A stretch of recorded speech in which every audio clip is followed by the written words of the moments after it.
Welcome to Baking and Books. My name is Lexi and I'm a super amateur baker who loves to read. So each week I post videos of myself attempting to bake something new while talking about a book that I have recently read or just really love. This week I'm taking a trip back to cookies because my friend Katie recommended sugar cookies with sprinkles and I thought it sounded fun and delicious, so I wanted to give it a try. We're also going to be moving on to the Goblet of Fire in the Harry Potter series. If you haven't read or watched the first 3 Harry Potter books or movies, The Sorcerer's Stone, The Chamber of Secrets, and The Prisoner of Azkaban, I would maybe recommend doing that before watching this video because even the synopsis will have spoilers. Or you can just go back and watch my other videos on it and that should probably give you everything you need to know if you're not interested in reading or watching the movies. As always, we do not support J.K. Rowling on this channel, we just really love Harry Potter.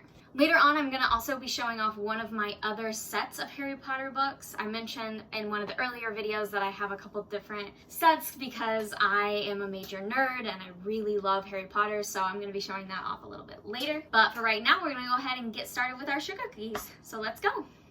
Alright, so I'm going to start off, as always, with a synopsis of the book while I get things started.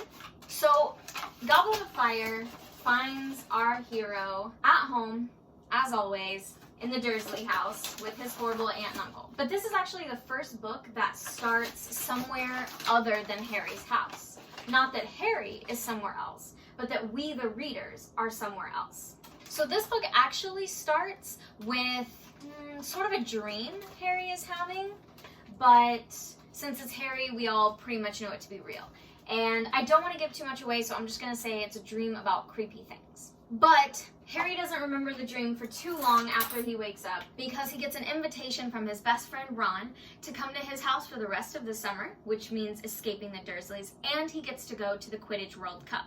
So it's a pretty fun start to the story and a pretty good end to Harry's summer. But of course, nothing can be easy because it's Harry. So there's definitely some stuff that goes wrong at the Quidditch World Cup. Some creepy stuff that goes wrong, we'll say that. So it's a little bit with some, I guess, nervousness about the upcoming year and everything that's going on that Harry returns to school. And upon returning to school, he discovers that Hogwarts is going to be home to the famous Tri-Wizard Tournament, which pits 3 schools against each other, 3 wizarding schools, obviously, because that would be weirdly unfair if it were Muggle schools and 1 wizard school. No, 3 wizard schools that compete in various tasks. But it's just 1 wizard from each school, so not everybody gets the honor. And they've imposed an age restriction. You have to be 17 years or older because the tests are really difficult. And in past years, people have died. So, yeah.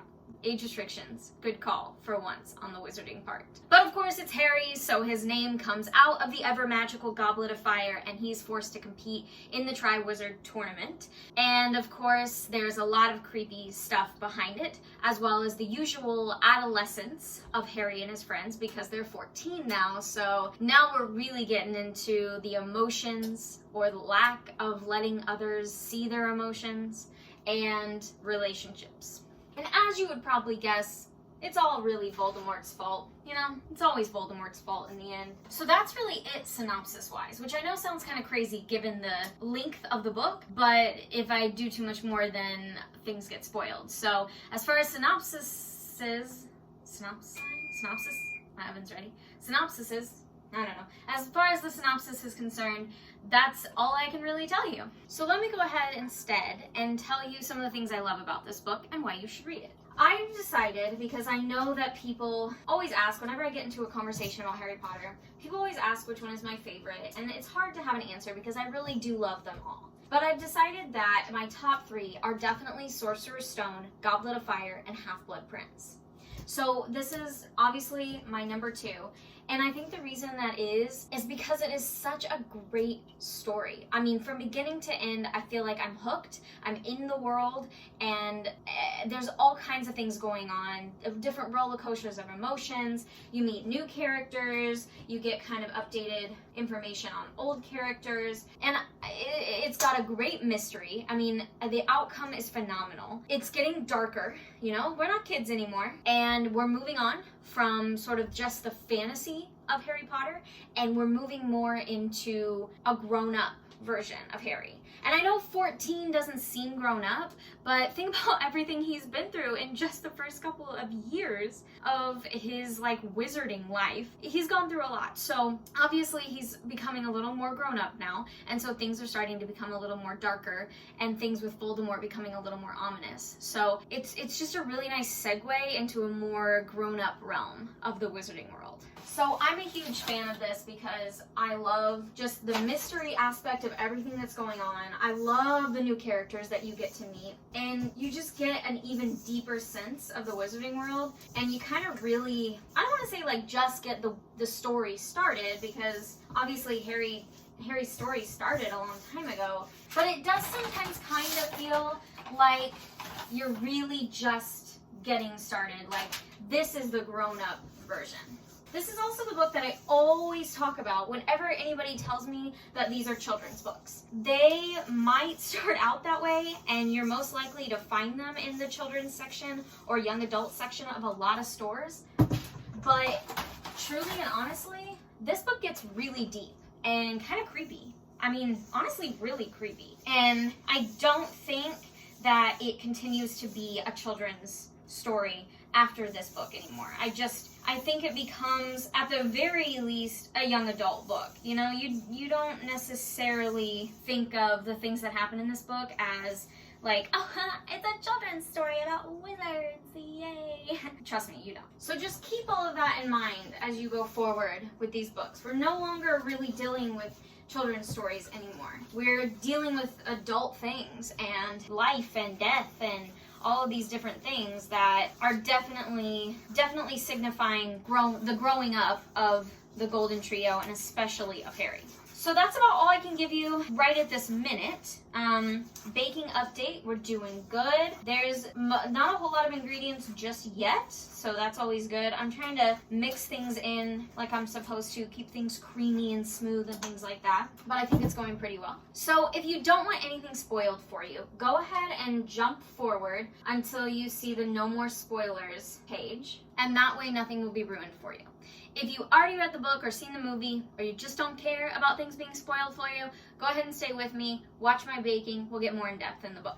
Okay, book. Where to even begin? I'm going to start with Ron because I was thinking a lot about it earlier as I was preparing for this, so I've just decided I'm just going to dive in with Ron's whole journey throughout this book. And I just want to say, I like Ron as a character overall. Like, I don't really have problems with Ron. I think he's a great friend. He has a huge learning journey throughout this whole 7-book series.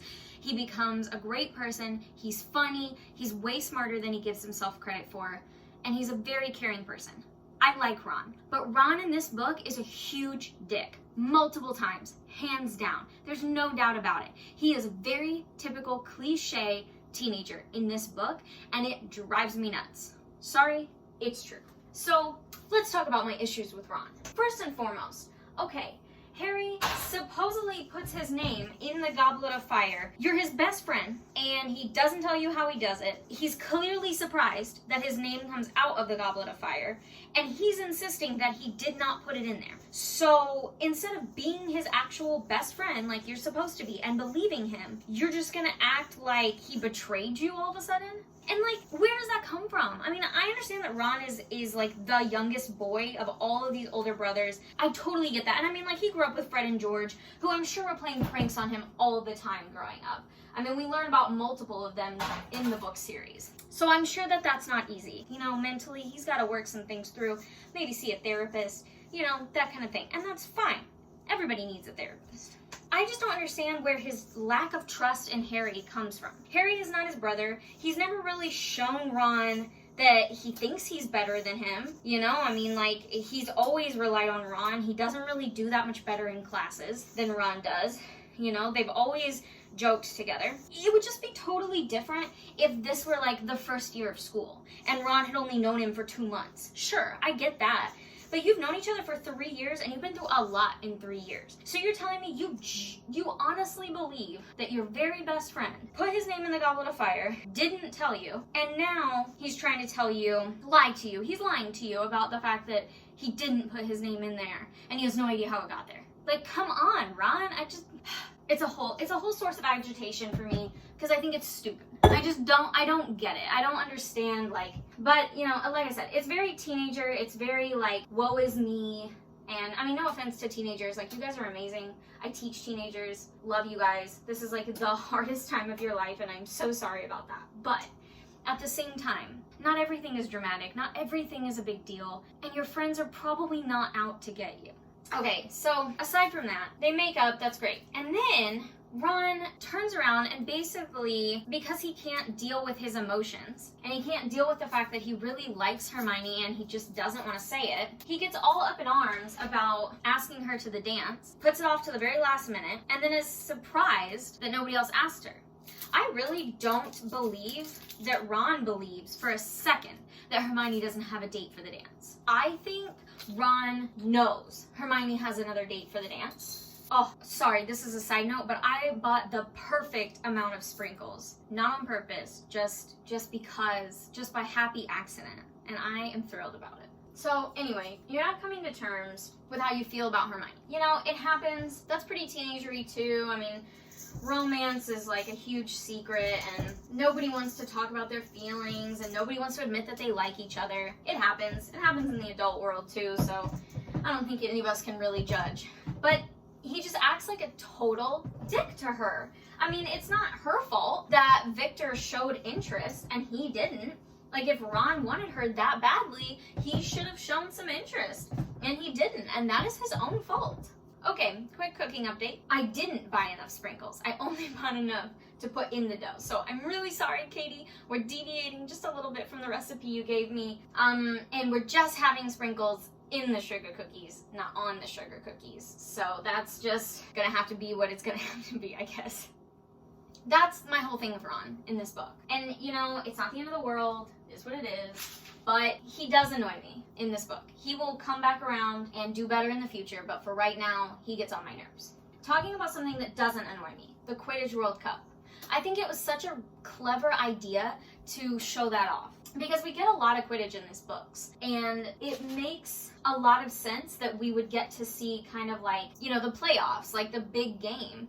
And it's really cool that we get to see part of that. Now, obviously, like, it's used as a tool to, you know, introduce the Death Eaters and Barty Crouch and Ludo Bagman and, you know, all of those characters. But at the same time, it also is just a really cool way to do that, in my opinion. I mean, I'm no critic or anything, but I just think it's cool because it's neat to see the difference in the way that Quidditch is played. Like, when Ludo is commenting, it's mentioned that Ludo barely even has time to say the players' names because they're passing the quaffle back and forth so quickly with each other. And I haven't really talked much about Quidditch in my other videos just because it's really usually a side note, but I really like Quidditch. I think it's really fun and I think it's a really clever way to kind of give the wizards their own sport and their own, like, clever thing that's just theirs, you know, that Harry has to learn all about but then ends up being really good at. I think that's cool. And I think that the Quidditch World Cup and us getting to see it is a really fun extension of that. So I think that that's really clever too. Plus we get to meet Winky, who is also a very important character. And if you don't know who some of these people I mention are, especially Winky or Ludo Bagman, you haven't read the book, you've only watched the movie. There's nothing wrong with that, but I'm telling you, read the book, listen to the audiobook if you need to. This story is so much better in its full form. I think I've said this before, but I'll just go ahead and say it again. I love the movies. I really do. I think they're great. I think the casting is phenomenal. And I think overall they did a really great job. But if you want the full story, you're not gonna get it anywhere else but the book. And you can listen to the audiobook. I know not everybody is a big reader. That's totally fine. But I'm telling you, don't just watch these movies. Find time to read the book or listen to the book. It's a totally different story. Okay, our first round of cookies are in the oven, which is great.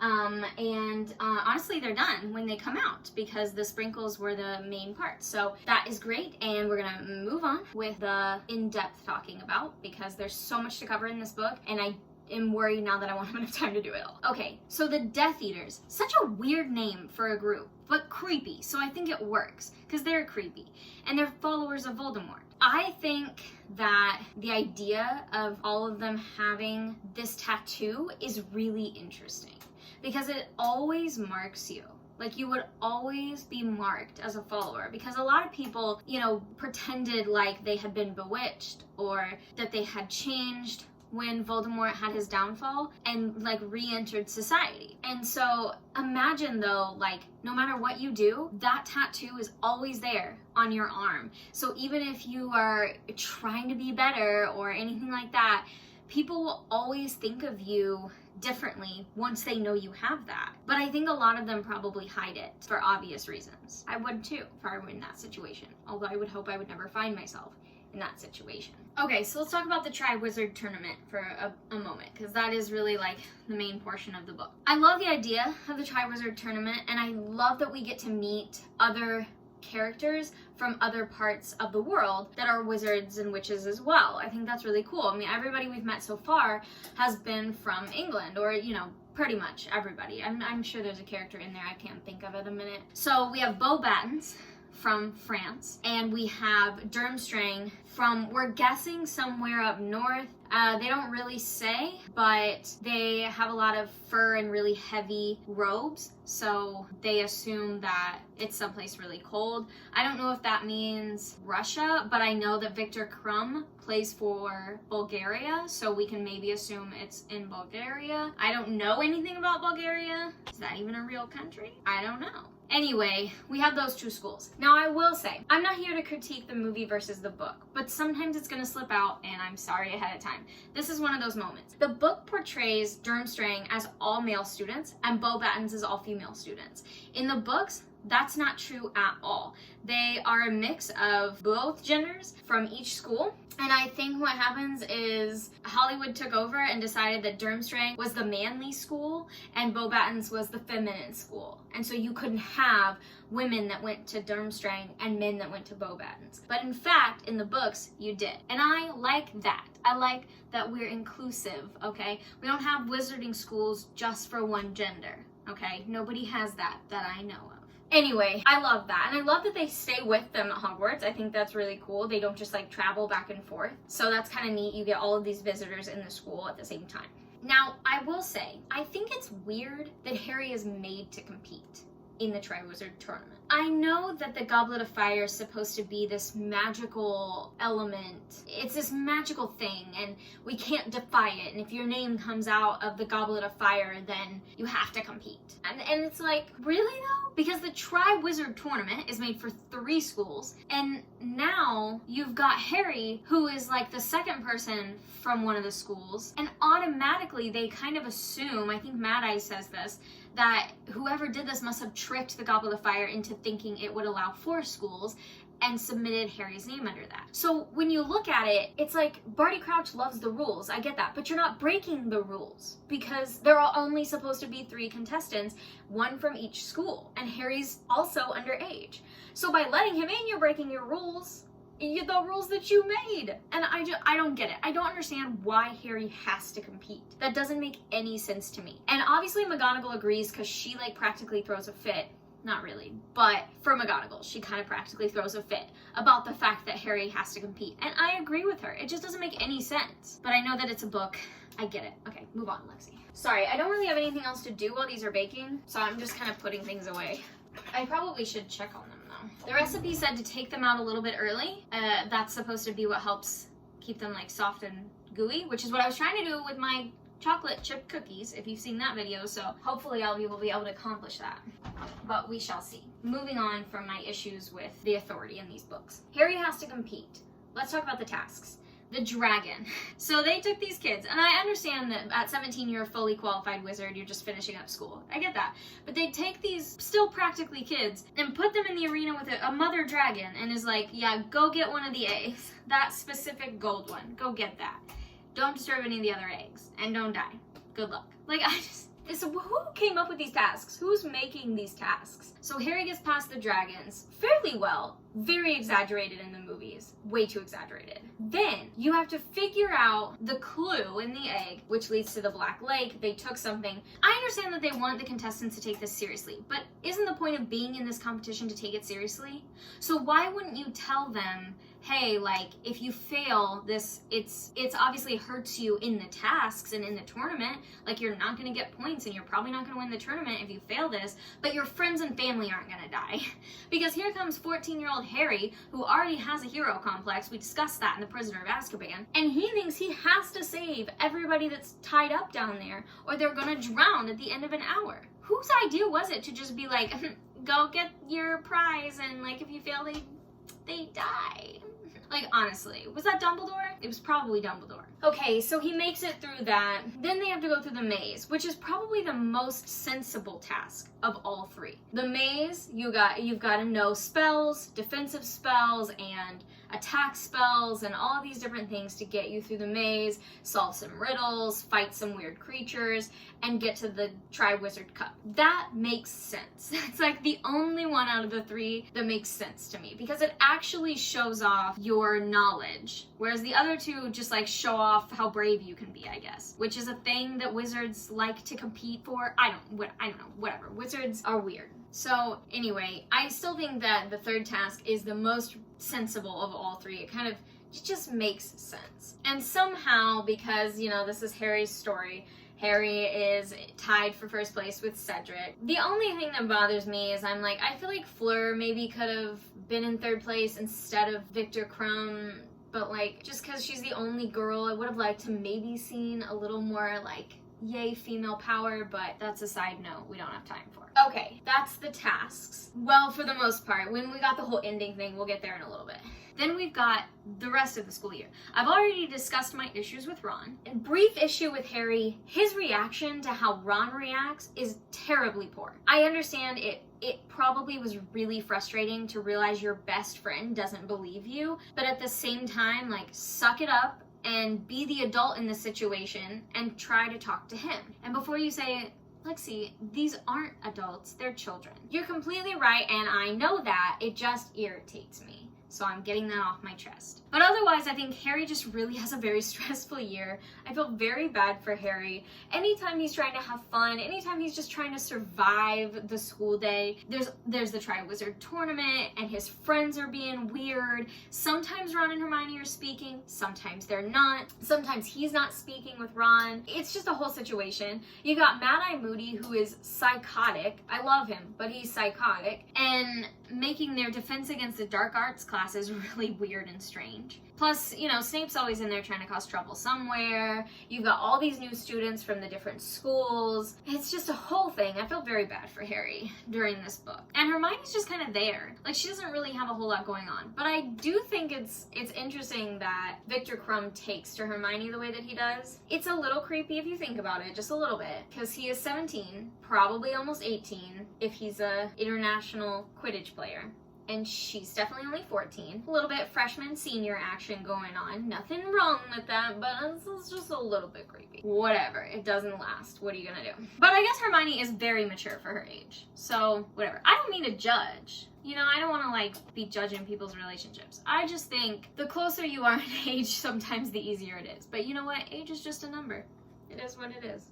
Okay, I think our cookies are almost done. It said take them out a little bit early, so I'm like trying to judge what early is. The cooking instructions were 8 to 10 minutes, but take them out a little earlier than, I don't know if that's earlier to the 8 to 10 minutes or the 8 to 10 minutes is earlier, like they really should be baked for 12 to 15. I don't really know. So we're kind of still winging it over here and just hoping it turns out okay. They smell really good though. I love the smell of sugar cookies. I don't know what it is, they just smell so good.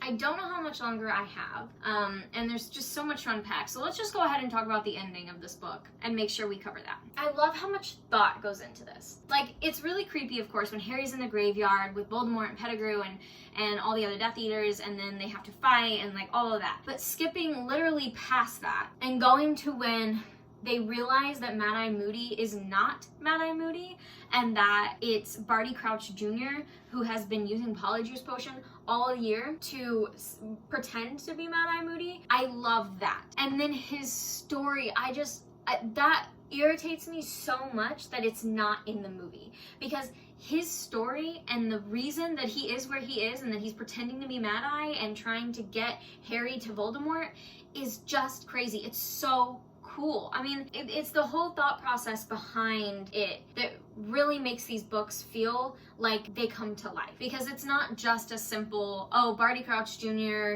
grew up in a really strict house and he wanted to defy his parents. You know, it's so much more than that. And I love it. I love it so much. I think it's dark. I think it's creepy. I mean, he's got Mad-Eye Moody locked in a trunk for like 8 months, 8 or 9 months, pretending to be him and like ripping out his hairs to make polyjuice potion. That's so creepy and disturbing. And he killed his own father, because why not? Awful. But I love it. I just like, if you're somebody who doesn't mind things being spoiled for you, or you have only ever seen the movies, if you only read one book in the entire series, just read this one. Just read this one, just for the end, that it just all comes together and it is so well done. Okay, I went ahead and took this pan out because I can see the bottoms of them getting a little brown, and I was worried that they would maybe burn on the bottom. So I guess they're probably ready to be taken out. Okay, but we can backtrack a little bit now that I've gotten that out of my system and talk about the beforehand, when Harry does touch the Triwizard Cup and goes with Cedric to the graveyard. Okay, first and foremost, like, I would never tell a 14-year-old boy this, but if Harry wasn't such a goody two-shoes and didn't invite Cedric to win with him and had just taken the cup, Cedric probably would still be alive. Let's be honest. I know that's harsh, but it's also true, so fight me all you want. But if Harry had just taken the cup and moved on with the story, Cedric would still be alive. Now, of course, you can also say, well, maybe Cedric would have just taken it himself instead of letting Harry win. Well, then Cedric would be dead, but, you know, Harry would have not brought Voldemort back to life, so pros and cons on that one. I love the theatrics that Voldemort goes through in this whole scene. Like, he can't just, you know, be alive and then disappear to hiding. He has to, like, make a whole speech, make sure his Death Eaters are there, make sure that Harry's standing on the bones of his father. Like, he's such a drama queen. Anybody that doesn't think Voldemort is a drama queen has not read these books properly, because he 100% is. Okay, before we wrap this up, let's talk real quick about Rita Skeeter. I absolutely hate Rita Skeeter. I hate everything she stands for. I just cringe every single time she, like, walks into a room. Obviously, not literally because I'm reading it, but, you know, her character appears and I just automatically cringe. I can't stand her. And I wish that I would feel good about the fact that Hermione, like, figures out her secret and traps her in a jar as a bug for, like, a while. But I really just don't, because she's just that horrible that even that just doesn't seem good enough for her.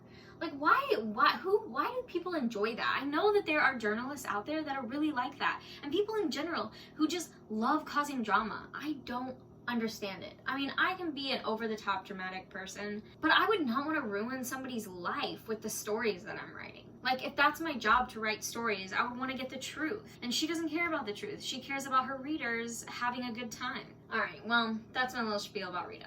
Okay, so our cookies are cooling and a second batch is in the oven. I think they look really cute. I don't know. I'm a little worried some of them got burnt on the bottom, but I won't really be sure until they're completely cooled. So if you left because of spoilers, go ahead and rejoin us. This is a great time to do so. This was a pretty easy recipe and I'm really excited to taste these because they look adorable. There's a lot to unpack in the Goblet of Fire, so I doubt that I got to everything, but I tried to get to everything that really, like, I am passionate about. And so if there's anything that I left out, feel free to comment your thoughts below. All right, here is our finished product, or one of our finished products. An up close look, and now we taste. These are so good. I will actually admit I'm not a huge fan of sprinkles. I don't know why. A lot of people are like, oh, that's so un-American. You know, I don't know. I don't like sprinkles, but I don't mind them in this cookie. I think maybe if I had actually followed the recipe and put a lot more sprinkles with the cookie, I probably would mind them a little bit more. But because I only put sprinkles in the batter and bake them that way, I think I like it a lot more. This one got golden brown on the bottom. That's good, but I did notice some of them were a little darker brown. So I think I'm gonna have to watch that with my second batch and make sure that they don't burn. All right, before we wrap up today, I do want to show off one of my other Harry Potter collections, because I said that I would. I've said it like twice now, and so I figured I should probably go ahead and do it. I own, it's a little bit difficult to see, so I'll hold it up close. But I own the first 3 books in a house series. So it is just the basic Harry Potter books, the Sorcerer's Stone, the Chamber of Secrets, and the Prisoner of Azkaban. But they're all decorated with the Slytherin house colors and emblems because I'm in Slytherin. And they have like little fun facts about Slytherin and Slytherin house in there. This one says the Philosopher's Stone. I'm in America, so I always say Sorcerer's Stone, but yeah. And so it's really neat. We actually have the first 3 in the Hufflepuff collection as well because my fiance is a Hufflepuff.